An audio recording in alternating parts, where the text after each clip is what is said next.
أعوذ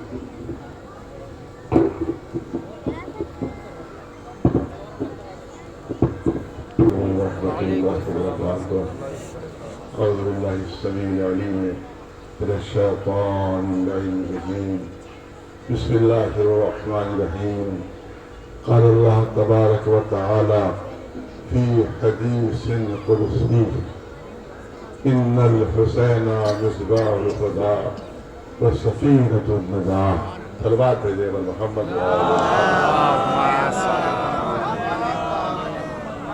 یہ حدیث قدسی ہے اور حدیث قدسی اللہ کا کلام ہے جو قرآن میں شامل نہیں، اس کو حدیث قدسی کہتے ہیں۔ ہمارے بچوں کے لیے عرض کر رہا ہوں کہ حدیث قدسی وہ کلام جو اللہ ہی کا کلام ہے مگر شامل قرآن مجید نہیں ہے، اس کو بھی حدیث قدسی کہا جاتا ہے۔ اس میں یہ اللہ کا ارشاد ہے، آپ نے فرمایا اللہ کا فرمان کہ حسین جو ہے وہ ہدایت کا چراغ ہے اور نجات کی کشتی۔ ظاہر کہ تقریر کا کوئی وقت نہیں ہے تو میں کوشش کروں گا 5 سے 7 منٹ میں آپ بتائیں کہ لفظ مکمل کر دوں، لیکن 2-4 باتیں آپ کرنا ضروری کہ الحمدللہ اتنی بڑی کامیابی، اتنی بڑی زمین کا حاصل کرنا، خود تو میرے دشمن رہے لکھنؤ میں خاص طور سے اور باہر بھی، وہ خود حیرت زدہ تھے کہ آخر اتنی بڑی کامیابی ملی کیسے ان کی، کیونکہ وہ دشمن ہے، وہ نہیں چاہتے کامیابی ملے، ان کی آنکھیں بھی حیرت سے پھٹ گئی اور کلیجے بھی حسد سے پھٹ گئے۔ ان کو تصور بھی نہیں تھا کہ اتنی بڑی کامیابی مل سکتی ہے کہ جب پوری حکومت کا زور صرف ہو گیا تھا کہ یہ زمین محفوظ رہے، اور کون مخالفت کر رہا تھا؟ احمد پٹیل جیسا شخص کہ جس کے اشارے پر گورنر بدل جاتے تھے، جس کے اشارے پر وزیر اعلیٰ بدل جاتے تھے۔ سلمان خورشید جیسی شخصیت اس وقت جن کی حکومت تھی اس وقت ان سے مقابلہ ہوا تھا۔ شیلا دیکشت جو یہاں کی وزیر اعلیٰ، اس سے مقابلہ تھا۔ اس کے بعد الحمدللہ کامیابی ملی تو اس وقت میں نے عرض کیا تھا اور آج بھی عرض کرتا ہوں کہ ہماری طاقت سے نہیں ملی ہے، امام زمانے کی تائید سے مولا کی تائید سے یہ ملی ہے۔ ہماری طاقت نہیں تھی کہ اتنی بڑی بڑی حکومتوں سے مقابلہ کر سکیں، ہماری یہ طاقت نہیں تھی کہ اتنی بڑی بڑی شخصیتوں کو ہرا سکیں، لیکن ہمیں امام علیہ السلام کی تائید حاصل رہی، جس کی وجہ سے اتنی بڑی کامیابی ہمیں حاصل رہی۔ اور یاد رکھیں آپ کہ جس نے بھی اس کربلا کی مخالفت کی ہے وہ تباہ بھی ہوا، برباد بھی ہوا، ذلیل بھی ہوا، رسوا بھی ہوا۔ نہیں 2-3 بار جلدی میں اس وقت کیا تھا جب یہاں پر گولی چلی ہے، میں دوسرے دن آ گیا تھا یہاں کے اوپر پریس کانفرنس کی تھی، اور وہ گولیوں کے نشان آج بھی کربلا کی دیوار پر موجود ہے۔ ثبوت کے طور پر آج بھی کربلا کی دیوار پر گولیوں کے نشان موجود ہے، جو ہوئی تھی، گولیاں چلی تھی، لاٹھی چارج ہوا تھا ظاہرین کے اوپر، آنسو گیس کے گولے پھینکے گئے تھے، کتنے بچے زخمی ہو گئے تھے، کتنی خواتین زخمی ہو گئی تھیں، کتنے زائر زخمی ہو گئے تھے۔ اس کے بعد ہم نے مظاہرہ کیا تھا کانگریس کے صدر دفتر پر، جس کی یہاں تصویریں موجود ہیں، پوری تصویریں سب موجود ہیں یہاں کے اوپر، صدر دفتر پر جہاں سونیا گاندھی بیٹھتی ہیں، بیٹھتی تھی اس بارے تو اپنی بیٹھتی ہوگی معلوم مجھے، لیکن صدر دفتر جو تھا وہاں پر مظاہرہ کیا تھا۔ اس وقت میں نے وہاں اعلان کیا تھا کہ ویڈیو موجود ہے کہ شیلا دیکشت سن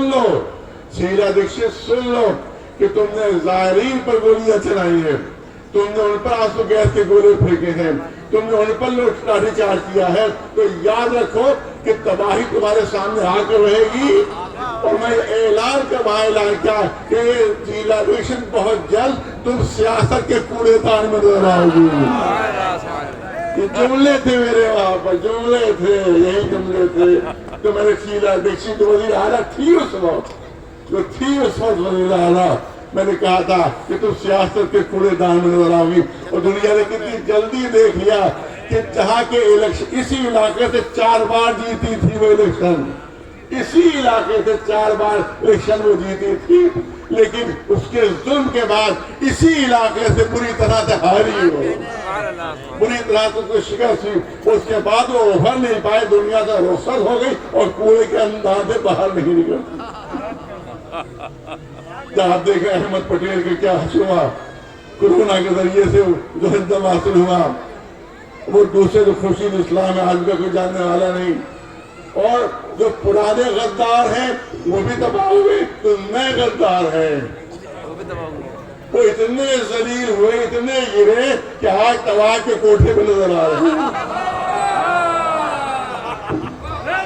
اتنے گرے، کوٹھا تو اونچا ہوتا ہے مگر گرے، اتنے گرے کہ کوٹھے پہ نظر آ رہے ہیں.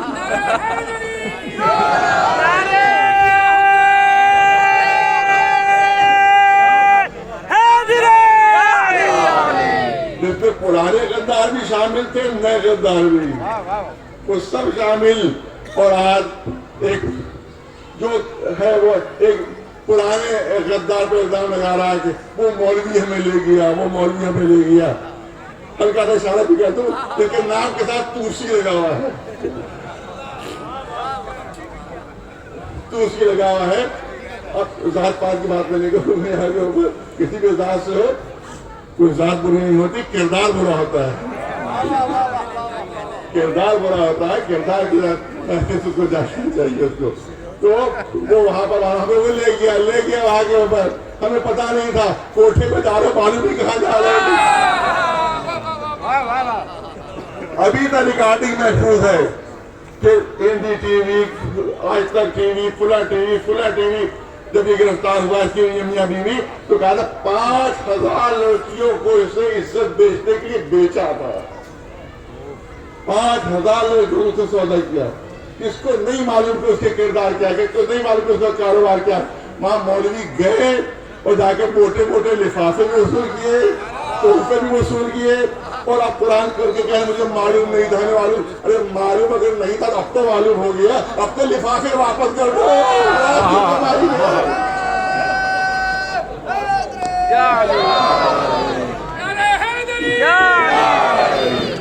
وہ خراب کی کمائی کے وہ لفافے اب تو واپس کرو، وہ تحفے اب تو واپس کر دو. اب تو معلوم ہو گیا، مگر کیوں جیب میں رکھے ہوئے ہو، کیوں رکھے ہوئے. اور یہی نہیں تھا، مجھے یہ معلوم ہوا کہ وہاں دعا بھی کی تھی اللہ کے کاروبار میں ترقی رہے. یہ مولوی دعا کر کے آئے وہاں اللہ کے کاروبار میں ترقی رہے. لعنت تم سب پر اس کاروبار میں ترقی کی دعا کر کے آئے ہو. اس سے زیادہ اور دیگر سے آپ نے زیادہ کیا کہ کتنے گر گئے وہ کہ ذلیل ہو گئے، رسوا ہو گئے، دنیا چھوڑ رہی ہے اس کے اوپر کہ جس نے یہ حرکت کی ہے، جس نے کام کیا ہے. تو لہذا اللہ نے جو بھی یہاں سے غداری کرے گا، ذلت اس کے نصیب میں لکھی ہوئی ہے، تباہی اس کے نصیب میں لکھی ہوئی ہے، بربادی اس کے نصیب میں لکھی ہوئی ہے. صلوات محمد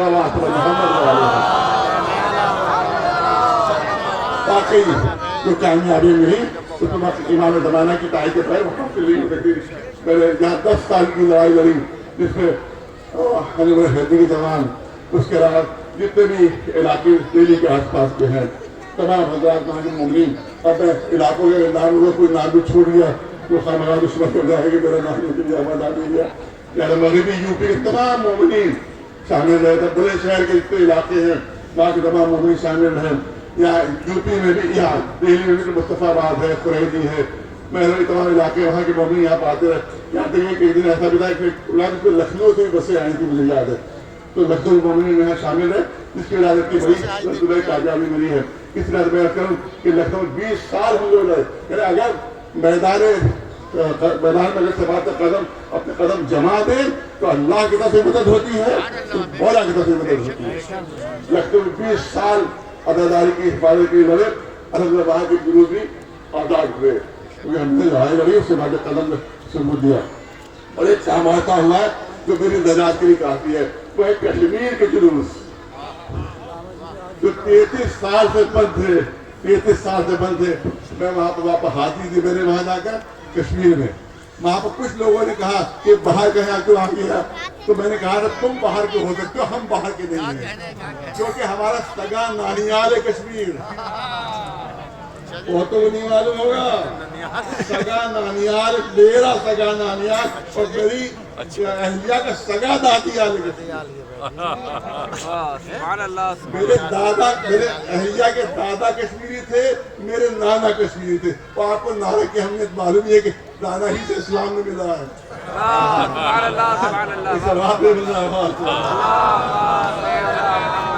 جب میں وہاں گیا تو میں نے وہاں منوج سنہا صاحب جو ہم نے سے بات کی، جو میمورنڈم دیا، تو پہلا مطالبہ یہی تھا جو مرکزی جلوس ہے کشمیر کے، جو مرکزی جلوس ہے ان کو آپ آزاد کیجیے. منوج سنہا صاحب نے وعدہ کیا کہ اب سیکٹر سے بات کریں گے، یہ بہت اہم معاملہ ہے، لہٰذا ہم سیکٹر سے بات کریں گے. امت شاہ صاحب سے بات کی، ڈوبال جی سے بات کی، رامداس صاحب سے، سینٹر سے اشارہ ہوا. تو اس کے بعد وہ جلوس کھلے، اور پہلا جلوس جو نکلا اس میں منوج سنہا صاحب گورنر بھی شریک تھے، فاروق غضب اللہ صاحب شریک، اور کشمیر ٹی وی کی رپورٹ میرے پاس محفوظ ہے، کوئی انکار نہیں کر سکتا. کشمیر ٹی وی کی رپورٹ جو کہہ رہا تھا وہاں کہ 33 سال بعد محرم کے جلوس کشمیر میں مرکزی نکلے. اس کے بعد سنیا کہ اس کے بعد پہلے سال لال چوک سے نہیں نکلے. ہم نے پوچھا کیوں؟ کیا صاحب وہاں پر وہابی لوگوں کا گڑھ ہے، وہ لہٰذا وہاں ہو سکتا ہے کہ گڑبڑ ہو جائے. لیکن دوسرے سال وہاں کے جو بڑے بڑے سنی لیڈر تھے وہ سب جلوس کے استقبال کے لیے موجود تھے، اور اہل سنت نے وہاں اس کا استقبال کیا، جن کا ہم نے شکریہ ادا کیا. اس کا مطلب ہے کہ اللہ کا شکر ہے کہ امام زمانہ کی تائید سے، مولا کی تائید سے اتنی بڑی بڑی کامیابی حاصل، اور اس میں ہمارے عوام ہمارے ساتھ رہے، ہمارے علماء ہمارے ساتھ نہیں دیا، لیکن یہاں کے بہت سے علماء نے ہمارا ساتھ دیا، جن کے ہم شکر گزار ہیں. تحریک میں تمام مومنین کے ہم شکر گزار ہیں، جنہوں نے اتنا زبردست اور ہمارا ساتھ دیا، جس کی وجہ سے ہمیں اتنی بڑی کامیابی ملی. بس اس سے زیادہ نہیں کرنا، لیکن بس جو میں نے حدیث آپ کے سامنے پیش کی اس کے 2 جملے کرنا چاہتا ہوں. یہ حدیث کہاں پر لکھی؟ حدیث قدسی ہے، اللہ کا کلام، عرش پر تحریر ہے، عرش پر تحریر ہے، اللہ کے عرش پر لکھا ہوا ہے ان الحسین مصباح الہدی وسفینۃ النجاۃ. عرش پر تحریر ہے یہ حدیث، یہ قول الہی عرش پر تحریر. دیکھیے مانگنے کا سلیقہ ہمیں فقیروں سے سیکھنا چاہیے. جب بھی کوئی فقیر کسی محلے میں مانگنے جاتا ہے تو دیکھتا ہے کہ دروازے پہ تختی پر کیا لکھا ہوا ہے، دروازے کی تختی پر کیا لکھا ہوا ہے. اگر دیکھا دروازے پہ لکھا اللہ اکبر، اللہ کے علاوہ کسی کا نام نہیں، تو سمجھ جائے گا کہ یہ کوئی وہابی فرقے سے تعلق ہے، نہ رسول اللہ کو مانتا ہے نہ اہل بیت کا ماننے والا. لہٰذا وہاں فقیر کیا کرے؟ اللہ کے نام کو دے دو، اللہ کے نام کو دے دو، نہ رسول کا نام لے گا نہ اہل بیت کا. اس کو معلوم ہے کہ اہل بیت رسول کا ماننے والا نہیں. اور آگے بڑھا، اور اللہ کے ساتھ ساتھ رسول اللہ بھی لکھا ہوا تھا. اس نے ہاں یہ بھائی یہ وہابی نہیں ہے بلکہ عام مسلمان ہے، رسول کو ہی مانتا ہے، لیکن پنجتر کا ماننے والا نہیں ہے.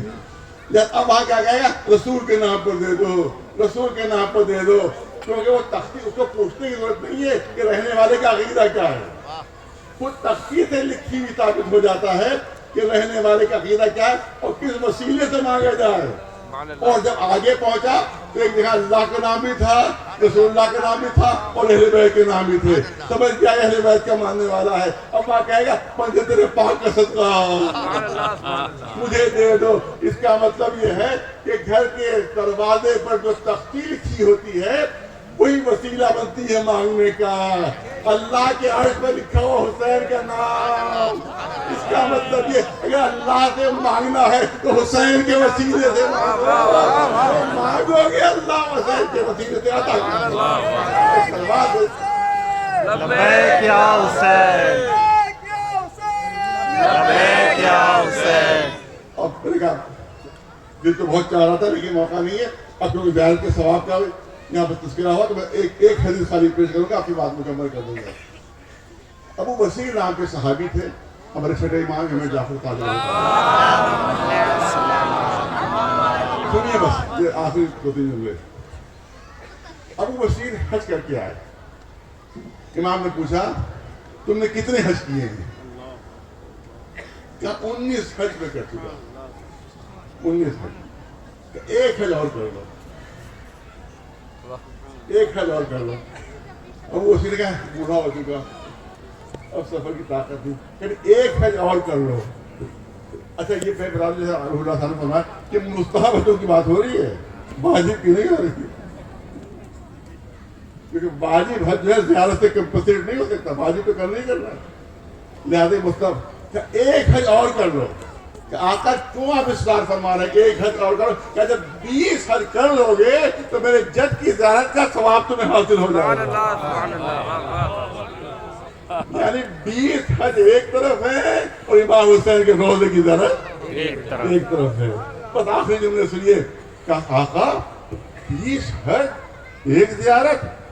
کہا نہیں، 100 حجوں کے ثواب۔ کہا 100 حج؟ کہا 1000